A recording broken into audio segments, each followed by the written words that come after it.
Avant de plonger dans cette histoire incroyable, pensez à vous abonner à la chaîne et à activer la cloche.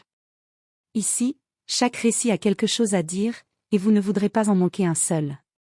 Le vent glacial de Chicago sifflait entre les gratte-ciel, projetant la pluie fine sur les trottoirs déjà humides. L'inspecteur Brian Whitman, 42 ans, portait son manteau de pluie noire avec une rigidité presque militaire. Son visage était marqué par la fatigue, mais ses yeux brillaient d'une arrogance froide. Depuis qu'il avait rejoint le département de police, il s'était fait une réputation de rigueur, mais aussi de partialité.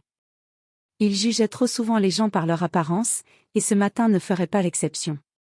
Un appel radio l'avait averti d'un suspect impliqué dans un détournement de fonds fédéraux.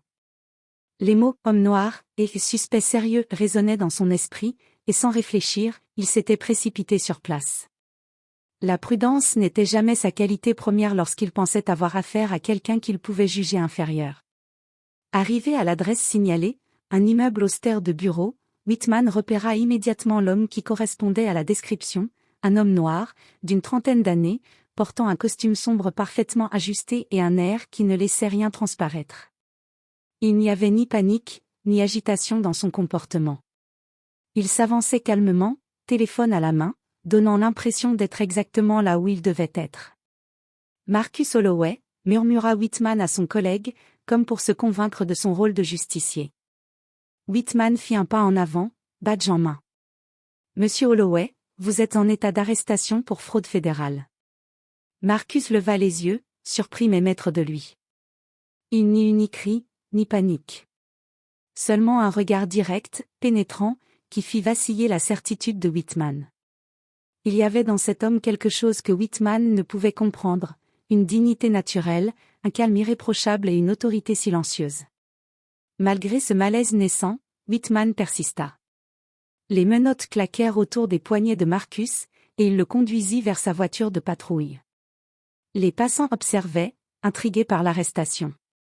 Certains jetèrent des regards suspicieux à Whitman, mais il ne s'en souciait pas. Dans son esprit, il faisait son devoir. Sur le chemin du tribunal, Marcus ne parlait pas. Whitman tenta de combler le silence, d'affirmer sa supériorité. « Vous savez, ces accusations sont graves. Il vaudrait mieux coopérer. » Marcus sourit légèrement, un sourire qui n'était ni moqueur ni effrayé. « Inspecteur Whitman, je coopère toujours avec la loi, mais vous devriez être certain de qui vous arrêtez. » Whitman fronça les sourcils, agacé par ce ton calme et presque condescendant. Il pensait avoir affaire à un citoyen ordinaire, intimidé par sa présence, et voilà qu'il se retrouvait confronté à une confiance tranquille et à un respect implicite que lui, Whitman, ne pouvait imposer par la force. À son arrivée au tribunal, Whitman entra avec Marcus. Les couloirs étaient presque vides, mais le silence semblait plus lourd que le tumulte d'une salle bondée. Il poussa les portes de la salle d'audience, sûr de sa supériorité. Mais ce qu'il ignorait encore, ce qu'il n'aurait jamais pu anticiper, c'était que Marcus Holloway n'était pas seulement innocent, il n'était pas n'importe quel citoyen. Marcus se leva et, d'une voix claire et autoritaire, annonça. « Votre honneur, je suis Marcus Holloway, procureur fédéral pour le district Nord. » Le temps sembla s'arrêter. Chaque muscle de Whitman se raidit. La salle d'audience, bien que presque vide, devint soudain un tribunal de vérité où son arrogance et ses préjugés se reflétaient cruellement. Marcus, l'homme qu'il pensait contrôler, détenait maintenant le pouvoir absolu sur lui. Whitman comprit, dans ce silence qui pesait comme une chape de plomb, que son erreur n'était pas seulement professionnelle, mais personnelle. Et que le chemin vers l'humiliation venait tout juste de commencer. La salle d'audience était baignée d'une lumière froide qui traversait les grandes fenêtres, projetant des reflets gris sur le parquet ciré. L'air sentait la cire et le papier des dossiers empilés. L'inspecteur Brian Whitman avança, tenant fermement Marcus Holloway par le bras, ses mains moites trahissant sa nervosité intérieure. Chaque pas résonnait comme un tambour de jugement dans la pièce presque vide. La juge Evelyn Crawford, une femme d'une cinquantaine d'années au regard perçant, était déjà assise derrière son bureau.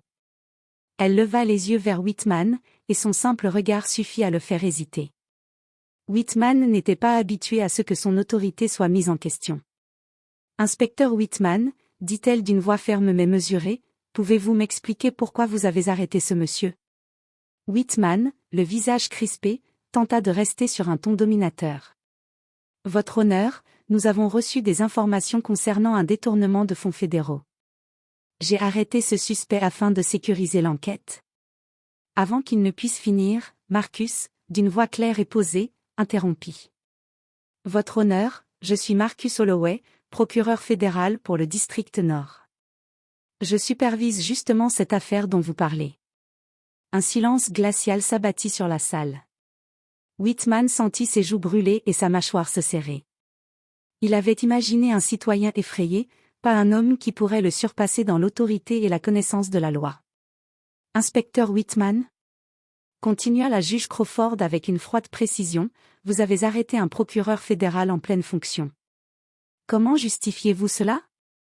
Whitman bafouilla, cherchant désespérément un moyen de s'en sortir. Je pensais qu'il correspondait à la description. Mais aucun mot ne pouvait réparer la situation. Marcus, calme, croisa les bras et regarda Whitman avec une intensité qui le fit reculer d'un pas. Inspecteur, dit Marcus, vous venez de franchir la ligne entre votre devoir et l'abus de pouvoir. Vous avez présumé de ma culpabilité sur la seule base de ma couleur et de votre propre arrogance. Whitman déglutit. Chaque regard dans la salle semblait peser sur lui. Même la juge Crawford, pourtant habituée à l'indifférence des policiers, observait la scène avec une sévérité qui mettait en lumière toutes ses erreurs. Marcus fit un pas en avant, sa voix claire résonnant dans la salle. Les décisions hâtives, surtout celles basées sur des préjugés, ont des conséquences réelles. Inspecteur, j'espère que cette expérience vous enseignera quelque chose sur le respect et la responsabilité. Whitman se sentit écrasé, incapable de répondre. Ses mains tremblaient légèrement, et pour la première fois depuis des années, il se rendit compte que son arrogance avait un prix. La juge Crawford tapota son marteau. Inspecteur Whitman, vous devrez rendre compte de vos actions. Cette arrestation illégale sera notée dans votre dossier. Whitman baissa la tête.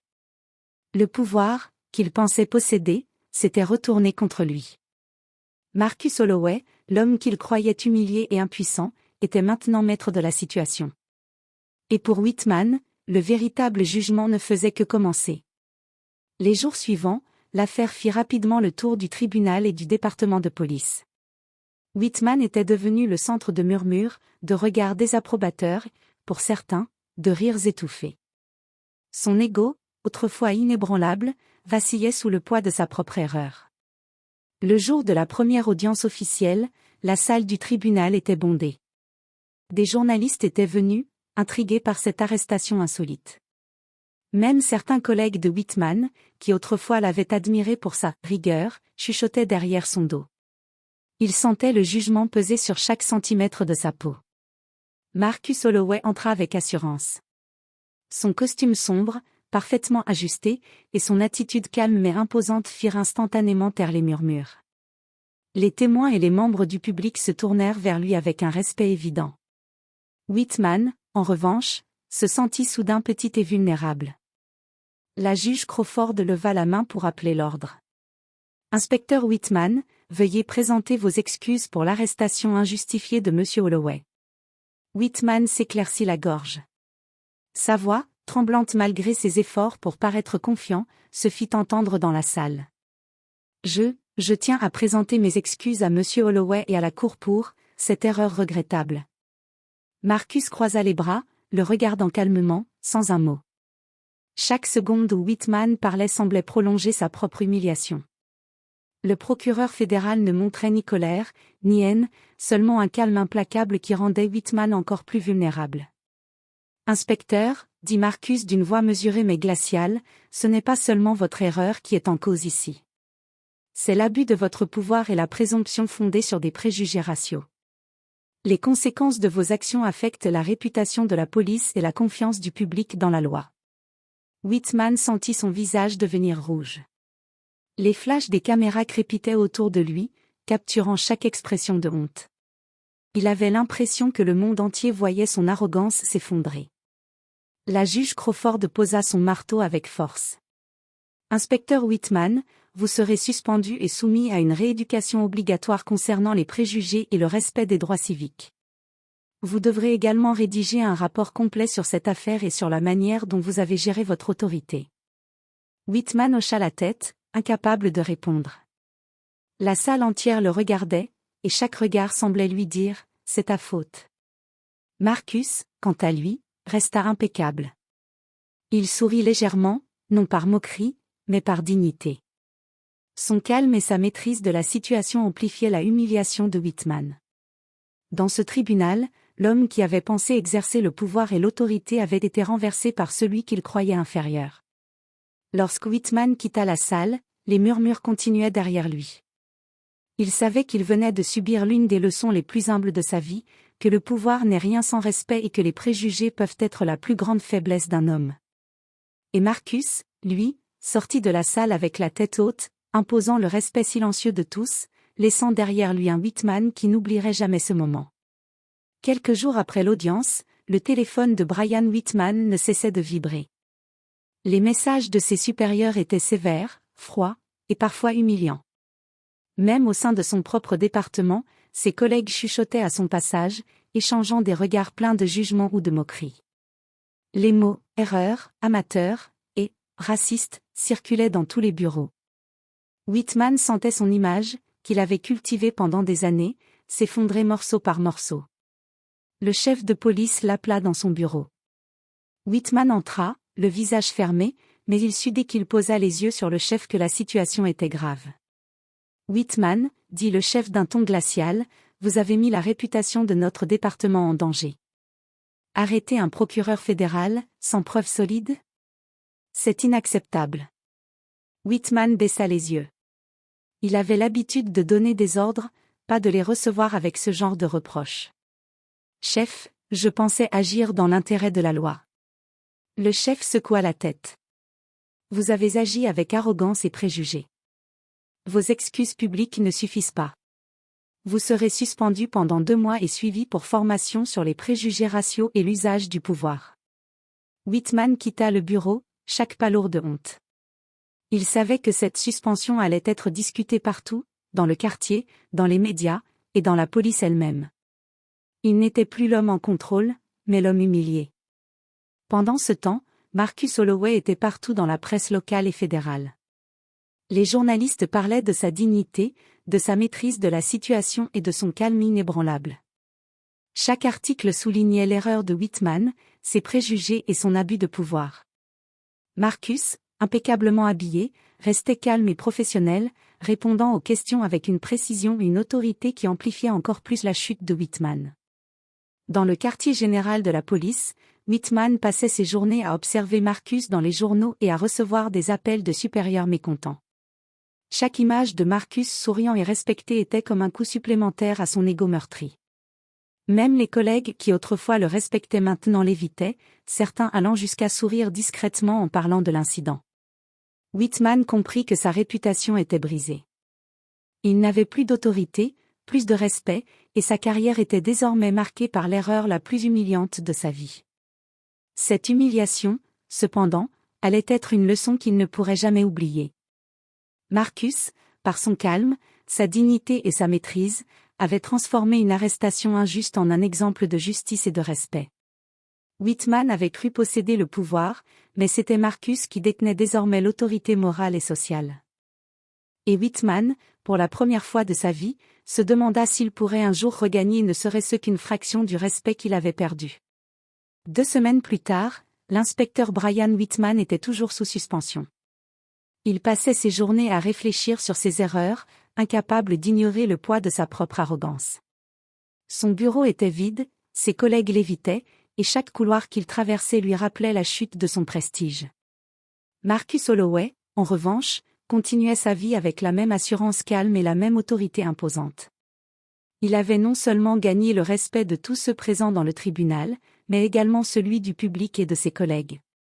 Ses apparitions dans les médias renforçaient l'idée que Marcus représentait la justice avec intégrité, intelligence et dignité, exactement ce que Whitman avait tenté d'écraser par ses préjugés. Un matin, Marcus reçut un appel du chef de police. Il demandait à rencontrer Whitman pour clarifier certaines procédures et discuter des erreurs qui avaient mené à l'arrestation injuste. Marcus accepta, mais son calme contrastait avec la nervosité de Whitman. Dans le bureau du chef, Whitman se tint droit, tentant de retrouver un semblant d'autorité, mais le malaise était palpable. Marcus entra, costume impeccable, sourire discret mais confiant. « Inspecteur Whitman, » dit Marcus d'une voix mesurée mais ferme, « je souhaite que vous compreniez la gravité de vos actions. Vous avez abusé de votre pouvoir et laissé vos préjugés guider vos décisions. » Whitman hocha la tête, incapable de répondre. Chaque mot de Marcus résonnait comme un rappel cruel de son échec. « Vous avez une chance de redresser vos erreurs, » continua Marcus. « Vous devrez suivre votre formation sérieusement et apprendre à distinguer l'autorité de l'arrogance. La confiance publique est fragile, elle peut être détruite en un instant. » Whitman sentit le poids de ces paroles s'ancrer en lui. Pour la première fois, il comprit qu'il ne pouvait pas imposer le respect par la peur ou l'autorité seule. Marcus, l'homme qu'il avait essayé de humilier, avait transformé la situation en une leçon de vie qui le marquerait à jamais.